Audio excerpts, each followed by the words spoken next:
चलिए आगे बढ़ते हैं। पाकिस्तान को आईएमएफ का बड़ा फरमान आ गया। बड़ी खबर आपको बता दें, बजट में 15,000 अरब के टैक्स का प्रस्ताव रखा गया है। आईएमएफ ने कर छूट पर कड़ी आपत्ति जताई है। आईएमएफ के आदेश से पाकिस्तान की अर्थव्यवस्था पर असर पड़ेगा। पाकिस्तान को एक और बड़ा झटका लगते हुए बजट में 15,000 अरब के टैक्स का प्रस्ताव। आईएमएफ के आदेश से पाक की अर्थव्यवस्था पर प्रभाव पड़ने वाला है, प्रतिकूल प्रभाव पड़ने वाला है। पाकिस्तान को आईएमएफ ने बड़ा फरमान दे दिया है। बजट में कहा गया है कि 15,000 अरब के टैक्स का प्रस्ताव रखो। आईएमएफ ने कर छूट पर कड़ी आपत्ति जताई है कि आपको किस आधार पर टैक्स में छूट दी जाए। पाकिस्तान ने कर छूट में आईएमएफ के दरवाजे पर विनती की थी, अपील की थी कि कर में छूट दी जाए, टैक्स में छूट दी जाए। उस पर आईएमएफ ने दो टूक स्पष्ट रूप से कह दिया है कि किस आधार पर आपको टैक्स में छूट दिया जाए। बजट में 15,000 अरब रखो। आईएमएफ ने इस कर छूट पर प्रतिक्रिया जताते हुए आपत्ति जताई है और आईएमएफ के आदेश से पाकिस्तान की अर्थव्यवस्था पर बड़ा असर दिखने वाला है। बड़ी खबर इस बीच आपको इंडिया न्यूज पर आपको बता रहे हैं कि पाकिस्तान को एक और बड़ा झटका लगते हुए अब देखिए, अंतर्राष्ट्रीय स्तर पर पाकिस्तान लगातार इस वक्त झुकता हुआ, हर मायने में पाकिस्तान को हर जगह से बड़ा झटका लग रहा है। इधर भारत सरकार ने भी प्याज के निर्यात पर जो रोक लगाई, उसके बाद आशिक मीर हमारे सहयोगी जुड़ गए हैं तमाम जानकारी के साथ इसी के खबर पर। आशिक, पाकिस्तान हर मसले पर विफल होते हुए दिखाई दे रहा है अंतर्राष्ट्रीय स्तर पर, और खुद ही पाकिस्तान में जो इस वक्त अंतर्कलह चल रहा है उससे भी जूझता हुआ दिखाई दे रहा है। अब आईएमएफ ने एक नई चुनौती दे दी है पाकिस्तान को, क्या जानकारी? देखिए, बिल्कुल जिस हिसाब से आईएमएफ की तरफ से फरमान आ चुका है, पाकिस्तान को 15 ट्रिलियन का बजट जो है वो अदा करना पड़ेगा। टैक्स टारगेट जो है सेट किया गया है, लेकिन कहीं ना कहीं पाकिस्तान में जो हालात बने हुए हैं, ये असर जो है साफ तौर पर एक तो सरकार पर पड़ने वाला है और साथ ही साथ आम लोगों के लिए भी अब परेशानियां बढ़ जाएगी, क्योंकि ये टैक्स जो है नहीं लगता है कि पाकिस्तान की सरकार अदा कर पाएगी। लेकिन जिस हिसाब से वहां पर हालात बने हुए हैं आर्थिक, अगर हम देखें आर्थिक हिसाब से, तो वहां पर माहौल जो है काफी ज्यादा खराब है। और ऊपर से जिस हिसाब से आईएमएफ ने अब ये टारगेट सेट करके रखा है, ये कहीं ना कहीं परेशानियों का जो है बाइस अब पाकिस्तान की सरकार के लिए भी बनेगा। और मुल्क जिस हिसाब से इस वक्त की अगर हम बात करें, ये देश जो है पूरी तरह से कंगाली के आलम में इस तरफ है। और साथ ही साथ जिस हिसाब से पाकिस्तान ने अब हालातों को खराब देखते हुए देखा जा रहा है, तो उस हिसाब से अगर हम आईएमएफ की तरफ से ये फरमान की बात करें,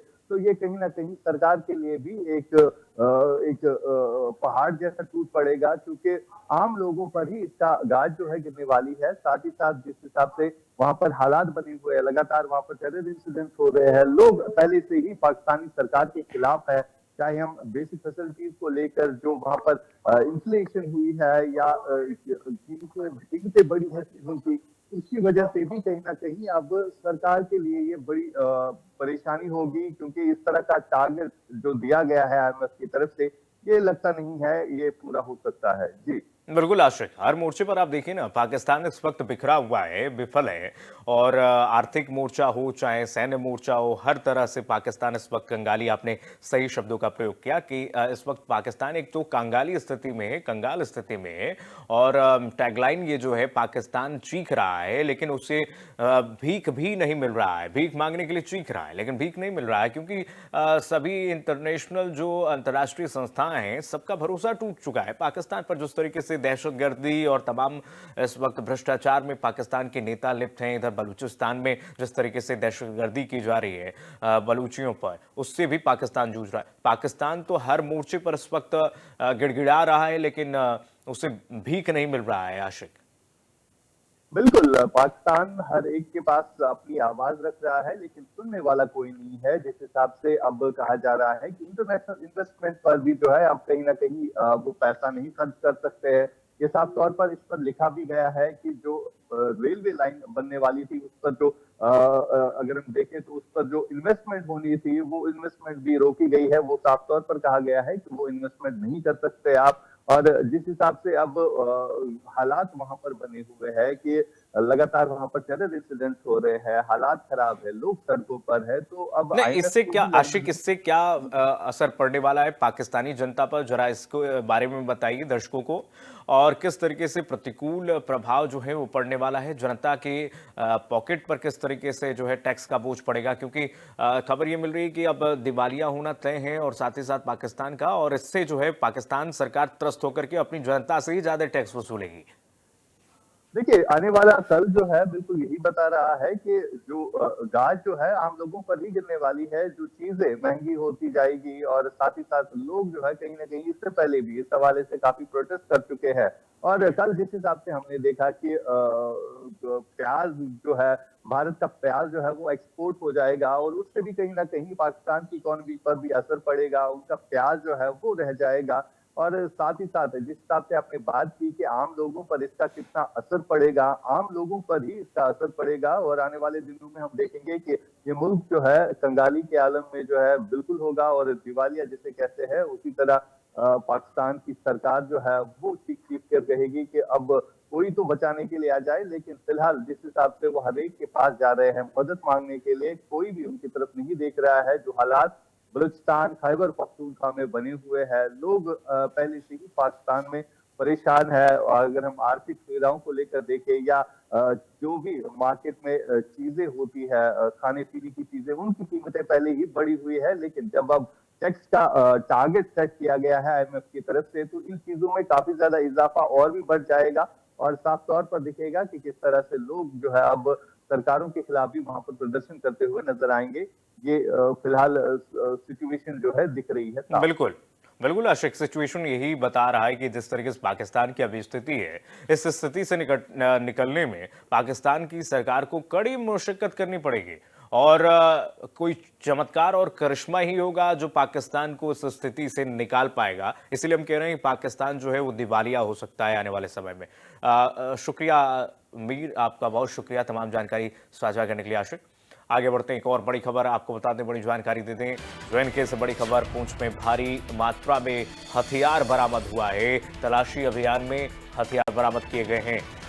जम्मू कश्मीर के पुंछ में तलाशी अभियान में हथियार बरामद किए गए हैं। हथियार, गोला बरामद हुआ है, आईडी बरामद हुआ है। सर्च अभियान लगातार सुरक्षा बलों का यहां पर जारी है। तलाशी अभियान में हथियार बरामद किए गए हैं। आतंकियों की भी सूचना मिल रही है, आतंकियों के होने की सूचना इस वक्त मिल रही है। बड़ी जानकारी आपको दे रहे हैं। जेएनके के पुंछ सेक्टर में तलाशी अभियान में हथियार बरामद किए गए हैं सुरक्षा बलों की तरफ से। आप देखिए तस्वीरें जो दिखा रहे हैं, इस वक्त भारी मात्रा में गोला बरामद हुआ है, गोला, कारतूस और भारी मात्रा में हथियार, आईडी बरामद किया गया है, जो आतंकियों के मंसूबों को इस वक्त दर्शा रहा है। किस तरीके से आतंकी इस वक्त हमले की फिराक में थे, लेकिन लगातार सर्च अभियान इस वक्त जारी है, और जेएनके में सुरक्षा बल इस वक्त चौकन्ने मोड में नजर आ रहे हैं, क्योंकि इस खुफिया एजेंसियों के मुताबिक कई पाकिस्तानी जो लॉन्च पैड से आतंकी जो रिलीज हुए हैं, वो इस वक्त भारत में हमले की साजिश में इस वक्त स्लीपर सेल जैसे एक्टिव हैं, और उनको नाकामयाब करने के लिए, उनकी नापाक मंसूबों को नाकाम करने के लिए इस वक्त सुरक्षा बल तैनात हैं। घाटी में चप्पे चप्पे पर सुरक्षा बलों की तैनाती है, और इसी के तहत जेएनके के पुंछ सेक्टर में भारी मात्रा में हथियार बरामद किया गया है, जिसकी तस्वीरें आपके टीवी स्क्रीन पर दिखा रहे हैं। तलाशी अभियान में हथियार बरामद किए गए हैं,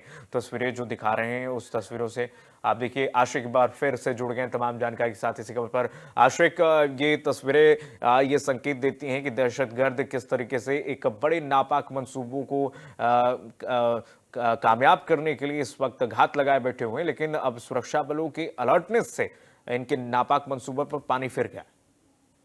देखिए, बिल्कुल जम्मू कश्मीर में जिस हिसाब से अगर हम देखें, आतंकवाद पर प्रचंड प्रहार जो है वो जारी है, और इसी के चलते जो है कल शाम को जो है पुंछ के एक इलाके में जो है भारी मिकदार में असला और गोला बारूद जो है बरामद हुआ है। आतंकियों ने जो ये हथियार एक फॉरेस्ट एरिया में छुपा के रखे थे, और इनमें से कई सारे ऐसे आईडीज भी जो है वो कहीं ना कहीं नुकसानदेह थे, लेकिन एक बड़ी सफलता जो है सुरक्षा बलों को मिली है साथ ही साथ आपको ये भी बताना चाहूंगा कि जिस हिसाब से जम्मू इलाके को टारगेट किया जा रहा है, और आज की भी अगर हम बात करें, कल से जम्मू कठुआ में जो है एक बड़ा एनकाउंटर चल रहा है। 5 आतंकी जो है इस इलाके में छुपे हुए हैं, जिनके साथ सुरक्षा बलों की मुठभेड़ जो है वो चल रही है।